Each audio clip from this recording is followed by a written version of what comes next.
This is Lord Thaddeus Cray, and this one is a movie review. What is it about, you ask? Well, it's about a shape-shifting alien hottie that definitely loves her men, and she loves them to death. Leave it at that. I'm talking about Species. That's right, folks. Species.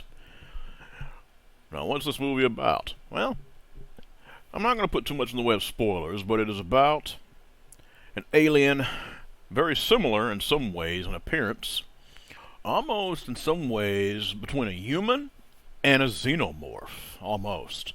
Because I'm going to let you know H.R. Geiger had a hand in the direction of the creature's design in both Species and Alien. Just letting you guys know that for a little bit of a fun factoid.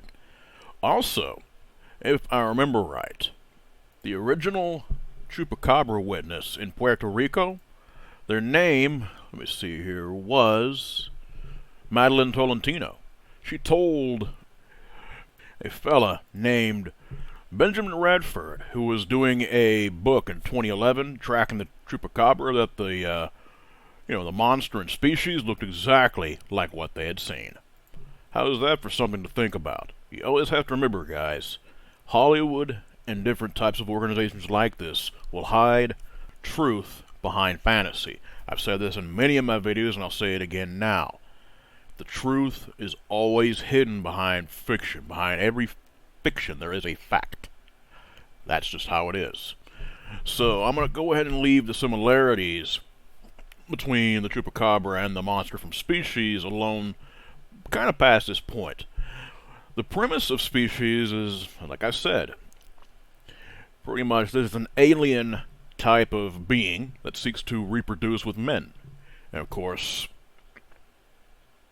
in this process, have more children.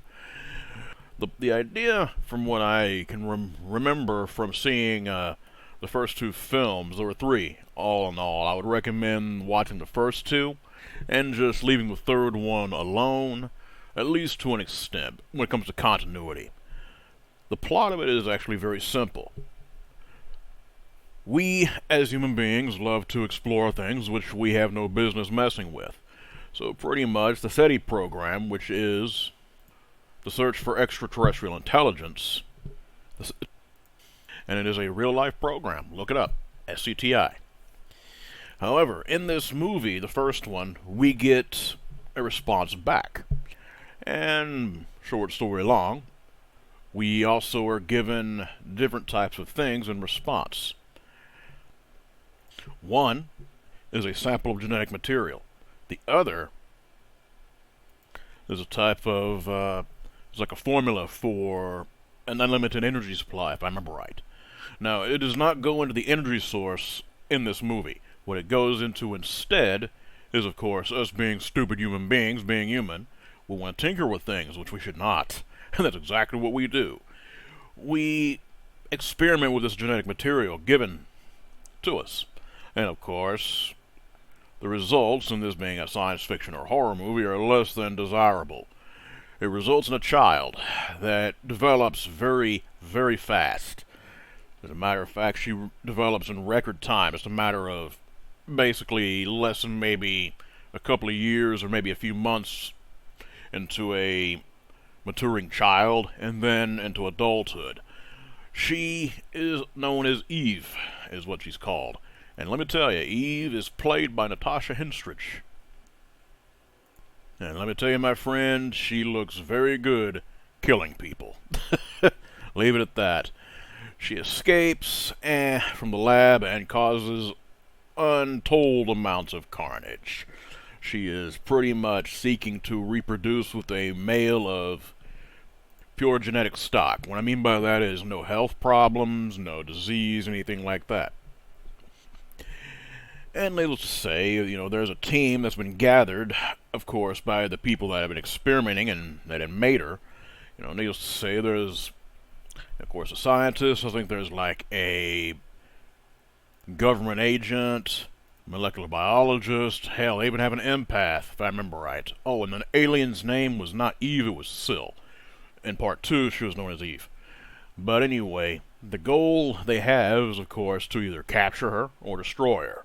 And needless to say, as I said before, she definitely loves the idea of getting a hold of a man and having a baby. And I'm going to let you know right now, the baby that she has is every bit as dreadful as she is. I'm just going to leave it at that. We also have to understand something. While this is a very entertaining film, it's really good. I'm not going to lie. It was an old gem from the 90s. And if you get a chance, I definitely recommend you watching it.